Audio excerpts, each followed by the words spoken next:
Michelle, congratulations on becoming the CEO and the president of the Apollo Theater. And I'm curious, what motivated you to obtain this leadership position here?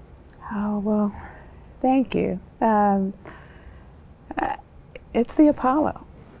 This is history, living history.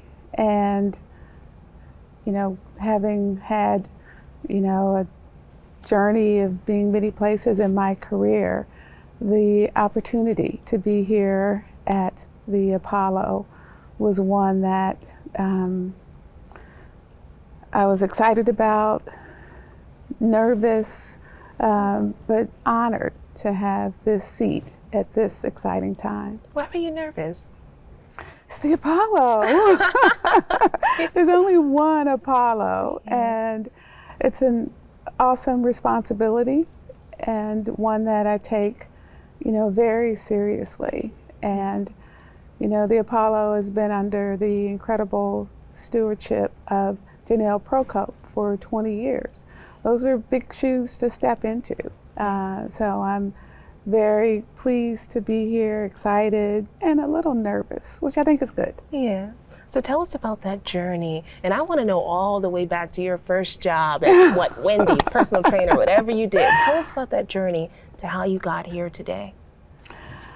Oh, Rosemarie, well, I believe even before the first job, we're all really influenced by the people in our lives growing up, by our parents, our teachers, and my mother was a public servant, my dad an entrepreneur, community leader, and, in a business, and as an entrepreneur, he had a dry cleaners in Liberty City, and we worked in the dry cleaners, and that gave me a sense of business and working with people.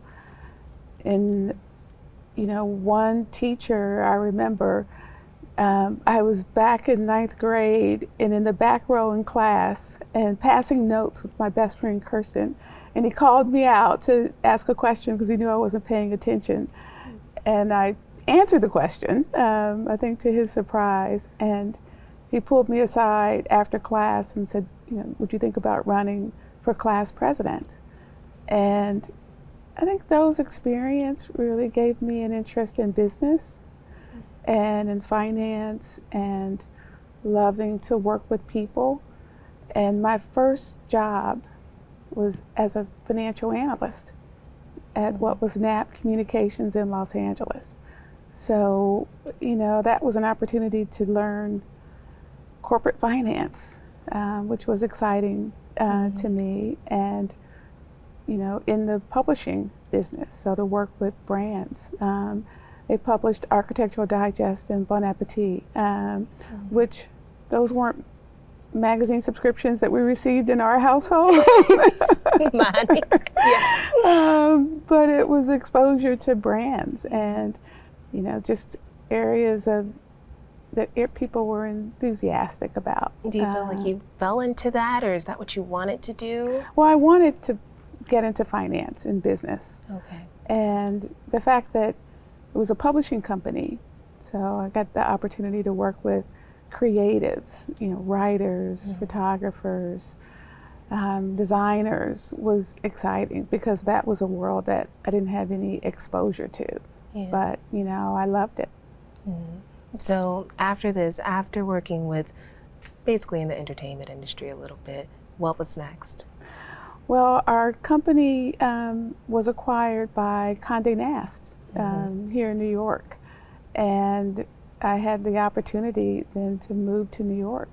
They relocated me, and I worked for what was the largest private publishing company in the world. So my world went from Bon Appetit and Architectural Digest to Vanity Fair, Glamour, Vogue, Gourmet. That's exciting. Expanded. It was very exciting to be in New York City, and to be at Condé Nast at what was the height of the publishing industry and the glamour. And I even I met the publishers and editor-in-chief, Anna Wintour. I sat with her in her office. Okay. It was a very exciting time. But I was then a business director, so still on the business side, and helping to just manage budgets and strategic plans, and it was exciting. Yeah. So I kind of want to go back and pick at you being told you should run for vice president in school. What do you think they saw in you? Like, what were those qualities of a leader that were seen at such a young age? I don't know, honestly. And it felt strange because he, for teacher, Mike Stone, he sought me out. And when he set me down and said that I should run for student government, I was surprised, like, why? And I don't know, but I listened. I listened, and I just thought, why not? And I put together my campaign and ran and won. So that was exciting. And I always reflect on, that moment and what he saw, and I still don't know, but I'm forever grateful to him. Well, can you think of a moment where you've done the same that your teacher has done for someone else, another young person?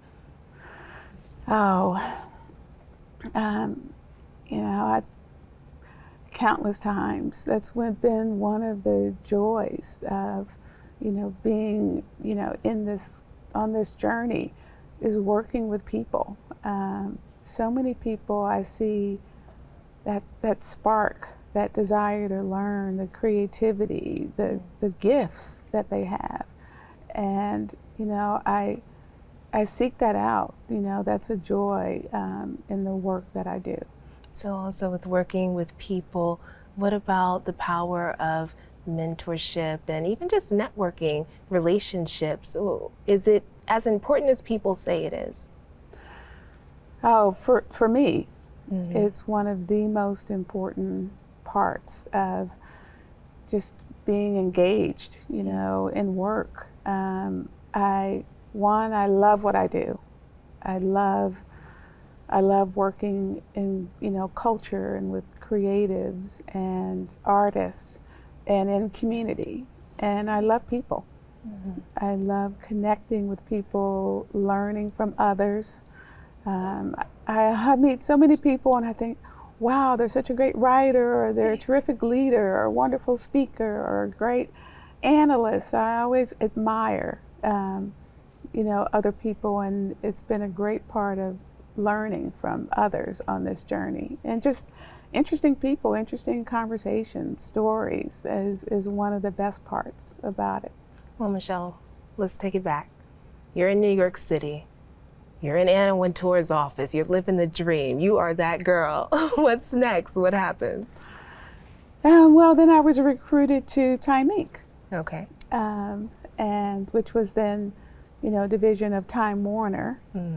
And I thought, oh, this is interesting, because it was a chance to work for a public company, because I had worked, for private companies previously, and being on the business side, the challenge of working for a public company was one I couldn't resist. So I moved then to Time Inc. and worked at what was Money magazine in their business office in the Fortune Money Group, and had my first foray into working for a public company. And I want to hear about some of those challenges you experienced and how did you overcome them? Well, it's just always a challenge when you're learning and growing. It can always be, a bit scary. When you move to a public company and all of a sudden there are quarterly reports and just a different level of rigor on the financial side, and a much on a larger company Time Inc. was the largest publishing company in the world. And, there were incredible, managers, directors, leaders in the organization. I learned a great deal, many of whom are still my friends. Well, did you experience any challenges from being a woman or a woman of color? I did, because, then when you're, the only one, in a room, or just to be different. And I guess I was as aware of being different, as you would be, but, you learn to adjust, to that, in time. But there were people, I knew who felt, oh, she's in the job because she's Black, and that's why she was hired. And I had one, in my first job at Time Inc., I felt that sense in the room, in the conference room where I was announced, that, the energy of, oh, they think I'm here because I'm Black. And 3 months later, one of the marketing VPs took me to lunch, and he said, do you remember that day, your first day, and you were introduced? I said, yes, I do. And he said, I have to confess. I went back to the office and I told people that you were hired, because you were Black. And I thought, I knew that. I knew that in my soul, but it didn't distract me from the work at hand. And he said, I want to tell you, I couldn't have been more wrong. Wow. So you talked about you just adjust. What does adjusting actually look like? Like for women who look like me, for women who look like you, help us out. How does one adjust? Well, for me, and I believe others, it's just to focus on the work. There's work to do. And when you focus on the work, and I always strive for, excellence, where I knew I would never, perfection was out of reach, but I wanted to do my best. And even more than that, I always wanted to be about change. It wasn't maintenance. If I have the privilege of being in a role, what are we changing? What are we making better? And that was more important to me than whether someone thought I was qualified for the role. That wasn't relevant to me, because I was there to make things better. Yeah. So could you tell us, what are your experiences negotiating salary? Oh, I was never very good at negotiating. It took a while to learn. And, honestly, in the beginning, it was about investing in myself. I knew that the way in which I worked, and, sought to learn, it wouldn't be commensurate with my pay, because I was going to outwork everybody else. But I was making an investment in myself, and I knew that, later that investment, would, pay off. And for me, it was about, competitive pay. What if I took on a role or responsibility? What's competitive? And I only wanted to be, paid, commensurate with the work that I was doing. And so it all kind of fell in line. But first, it was me investing in myself. So I always felt as though I was capable. And, had a chance of being successful in the role. So what does investing in yourself look like? Oh, any chance that I had to to learn. If there was a new project, I'd raise my hand. If there was a team that had a challenging assignment, I'd offer to help. I took anyone out to lunch and coffee that would spend time with me so I could find out more about their roles and their journey. I read everything I could about the company, the industry. I love research. I've often been called a chief research officer because I'll study any and everything because it's interesting to me. So that's investing, in my industry, in my craft, in my work. How can I be a part of creating change, of making something better than I left it? So investing in yourself, that also helped you outwork everyone. Oh, yes. No, I wanted to learn. That is, my grandmother would often, quote scripture to me, and it sunk in when she said, "In all thy getting, get an understanding." That's first and foremost. We all want to get things. We all want, whether it's recognition or pay or the next job, the next opportunity. And she said, "In all thy getting, get an understanding." That makes sense.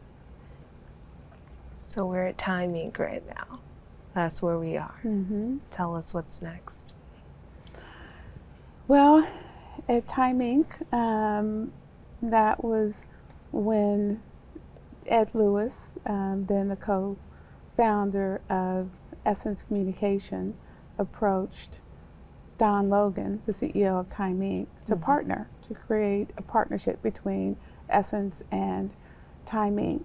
And I was working for the CEO at the time as a VP of finance, and I ended up working on the partnership deal and then became a deal point. So once the partnership was struck, then I was assigned to work on the partnership deal itself, reporting to Ed Lewis. Okay. Yeah, so then I ended up at Essence. You ended up at Essence, the Essence. So journey of working with brands and that were in service to communities that were engaged around a passion point. Essence is the ultimate brand with the most engaged community, and that subscription I received at our home.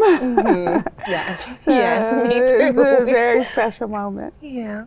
Tell us about it. Essence, the highs, the lows. You're finally working in a Black space for the most part. What was that like?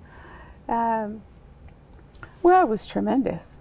It was the pride of, being at a brand with the founders.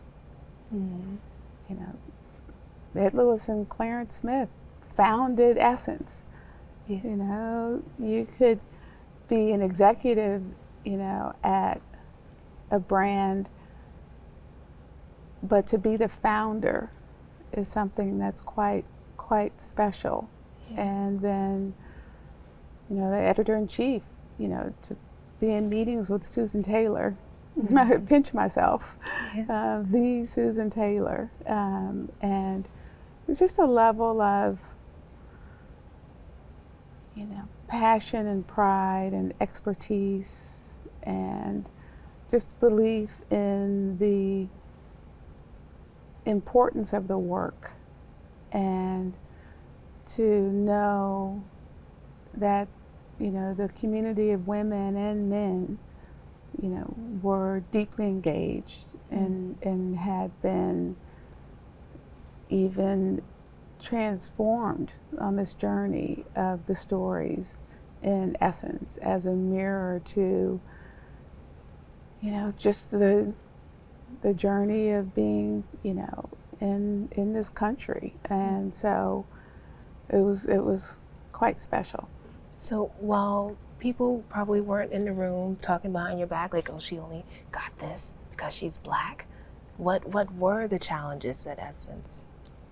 Well, same challenges as with, the other, with the industry in general, Yeah. because at that point,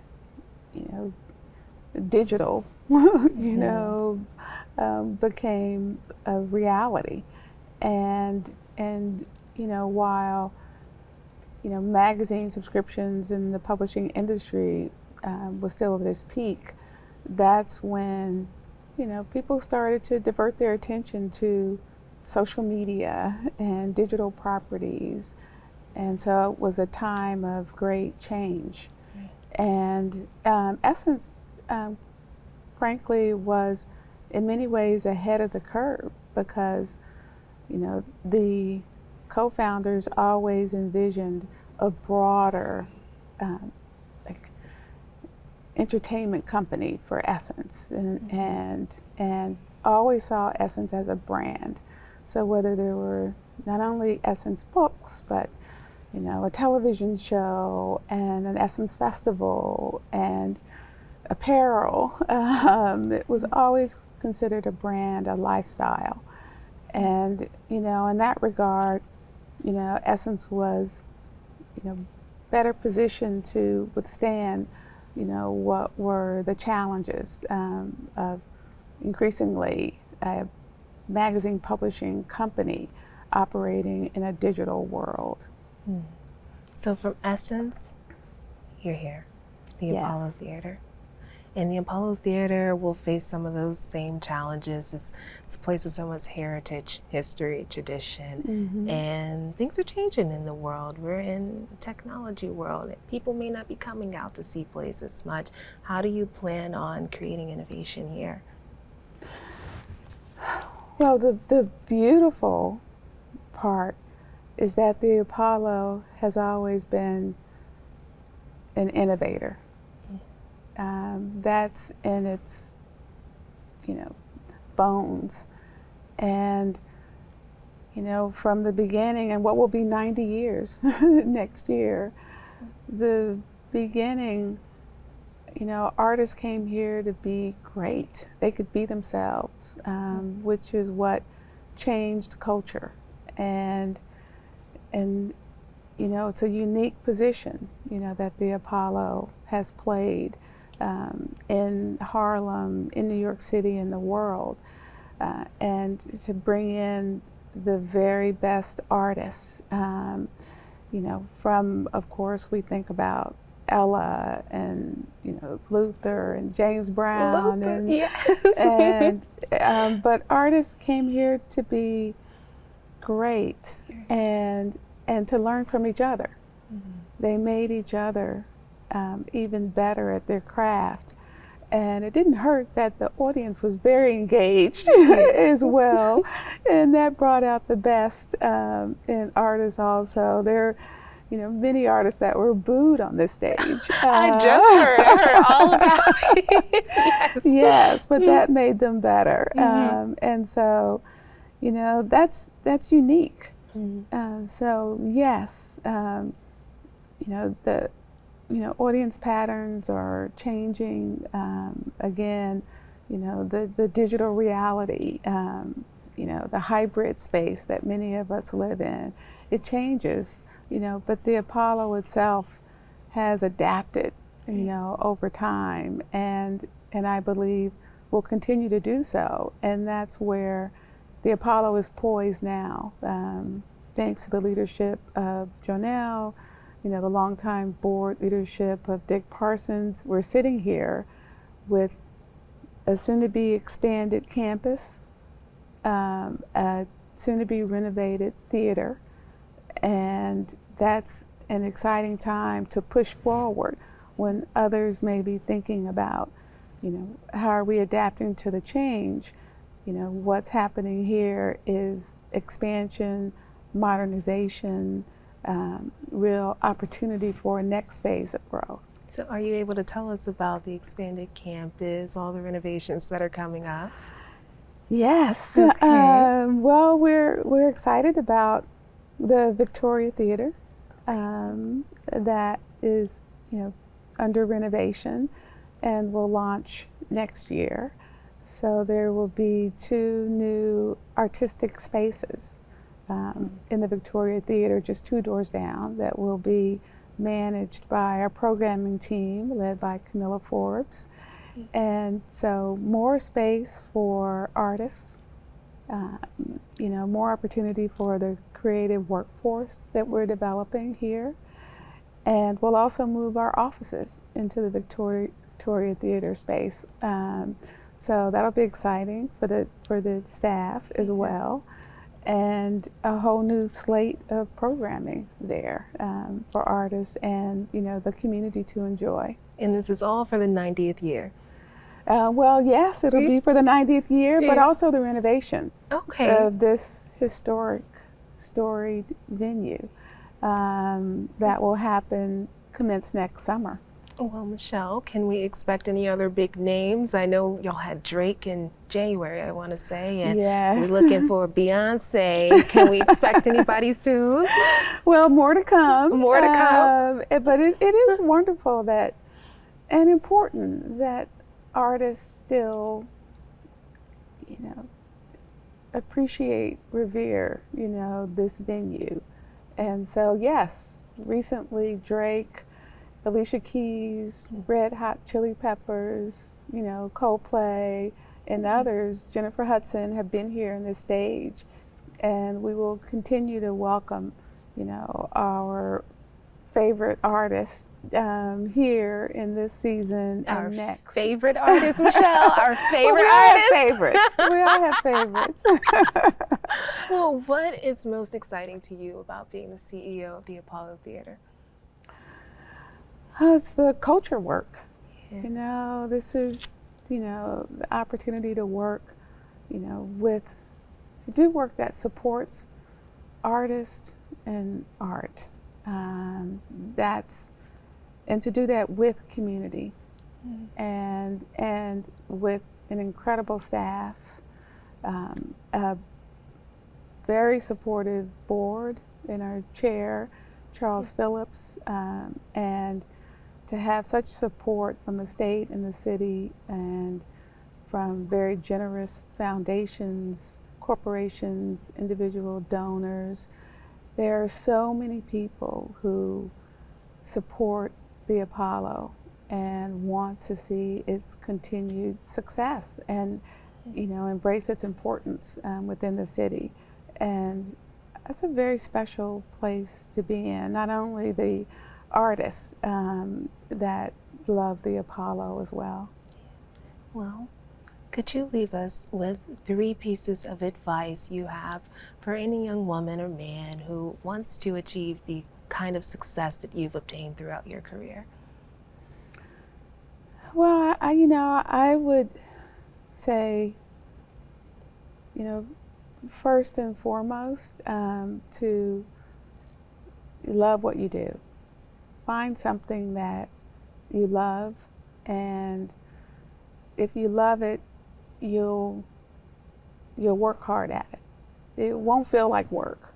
Yeah. It'll just feel like something that you receive a lot of gratification from doing. And then I would say seek not just to work, but to make things better. It's not maintenance. This world moves forward at such a fast clip, and to be a part of that change and embrace change and drive change, I think that's exciting. And then thirdly, I would say find something where you can be of service, where you can help others, be a part of your community. That's invaluable to be of service. Thank you so much for joining me today, Michelle. Thank you very much, Rosemarie.